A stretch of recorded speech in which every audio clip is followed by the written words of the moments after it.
India's relations with the West have recently deteriorated.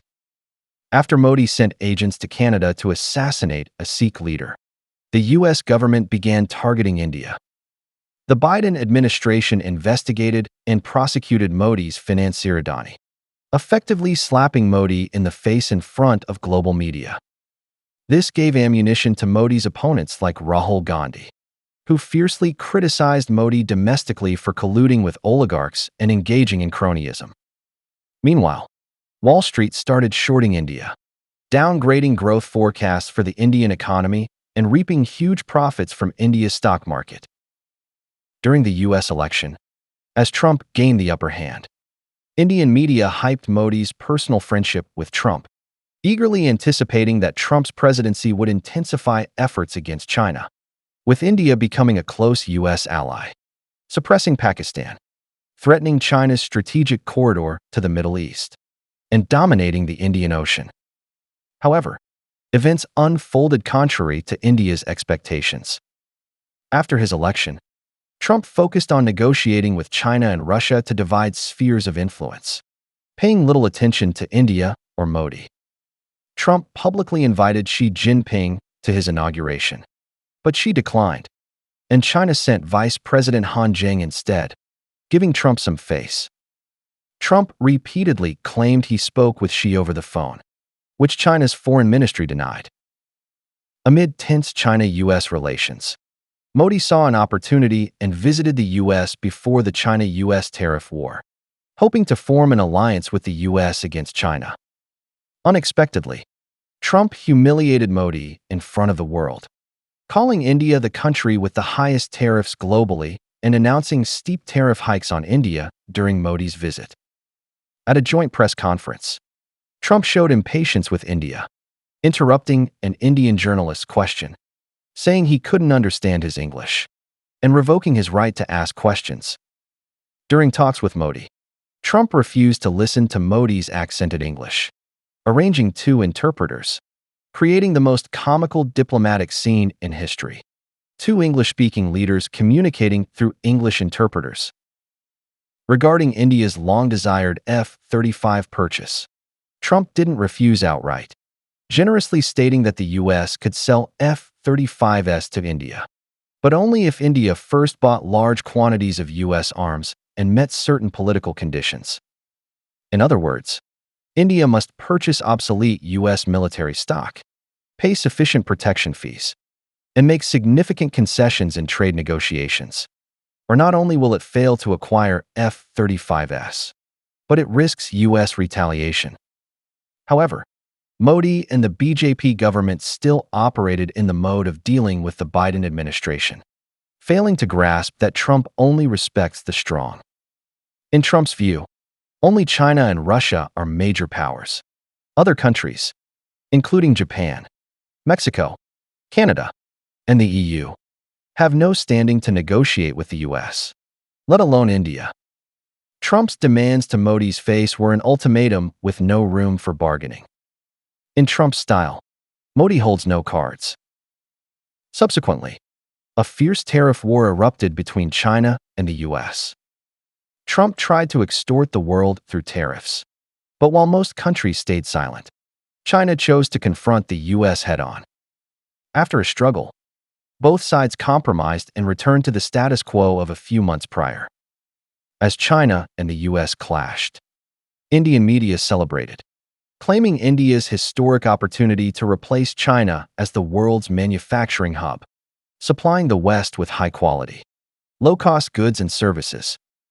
However, Trump's goal in targeting China was to bring manufacturing back to the U.S. to make America great again, not to make India, this vulture, great. Trump explicitly demanded that India unilaterally lower tariffs on the U.S. and refrain from retaliating. After the China-U.S. compromise, he warned Apple not to shift production to India, stating that moving back to the U.S. was the only option, or face tariff penalties. The U.S.'s tariff hikes on India remained unchanged, and India must concede in negotiations or face harsher penalties. For India, which hoped to replace China as a supplier of goods and services to the U.S., this was a catastrophic blow. Even more humiliating for India. After the India-Pakistan conflict erupted, India, the guard dog hoping to please its U.S. master by attacking Pakistan and threatening China, was abandoned by the U.S. Vice President Vance explicitly stated that the India-Pakistan war was not the U.S.'s business. Trump, upon hearing of India's airstrikes on Pakistan, was furious, saying Indians could fight if they wanted, but it was none of America's concern. The conflict resulted in India's crushing defeat by Pakistan, armed with Chinese weapon systems, losing advanced weapons including Rafale, Su-30, MiG-29, and S-400. As Modi and BJP media tried to cover up the truth, U.S. mainstream media like CNN and the New York Times, through channels in France and Pakistan, confirmed India's devastating loss. CNN verified that Rafale jets were shot down, and the New York Times published extensive coverage mocking Modi for fabricating war achievements to deceive the public. This sent Modi and BJP media into a frenzy, with Paki Sharma accusing global media of bias, ignoring India's achievements, mocking the U.S. for failing to defeat Houthi forces, and losing an F-18 jet. She advised Americans to mind their own business and stop lecturing India. Overnight, the two sides seemed to become enemies. Although Canada and the U.S. clashed over tariff issues, their stance on India was highly aligned. Canada's decision not to invite Modi to its G7 summit broke the tradition of the Democratic Alliance, both as retaliation for Modi's assassination plot in Canada and to align with the U.S.'s policy of pressuring India. Many wonder why the U.S. and the West suddenly began sidelining India. The reason is simple. The West has always treated India as a pawn, a guard dog. India's value to the West lies in containing and threatening China. However, in 2020, Indian troops were thoroughly defeated by the PLA in the Galwan clash, with videos and photos of surrendering Indian soldiers circulating, utterly humiliating and incapable of confronting Chinese forces. Yet Modi and BJP media claimed victory, and Indians believed it. Facing such a boastful, near-zero-strength country, the U.S. and the West concluded it was unfit to be a guard dog, and feeding it was a waste of resources. In his 11 years in power, Modi has achieved nothing but boasting. Over these 11 years, India repeatedly altered its GDP calculations, including cow dung in GDP, surpassing countries like the UK and France with fake data. However, India's weak industrial capacity, poor infrastructure, and backward population quality have not improved. Expecting such a country to supply industrial goods to the West is a pipe dream. It would be better to offer preferential policies to Mexico, ASEAN, or Brazil to import goods from them and reduce reliance on China. Yet this worthless guard dog is still disobedient. After the Russia-Ukraine war began, India played a two-faced diplomatic strategy, trying to please both sides but satisfying neither. Russia felt India disregarded their traditional friendship, exploiting the situation by buying Russian oil and gas cheaply with worthless rupees and selling at high prices, cheating Russia. The West, seeing India do business with Russia, was furious that the dog disobeyed its master. After Modi sent agents to assassinate in Canada, the West unanimously agreed that India, this guard dog, had become uncontrollable, daring to bare its teeth at its master. If not disciplined now, it would cause endless trouble.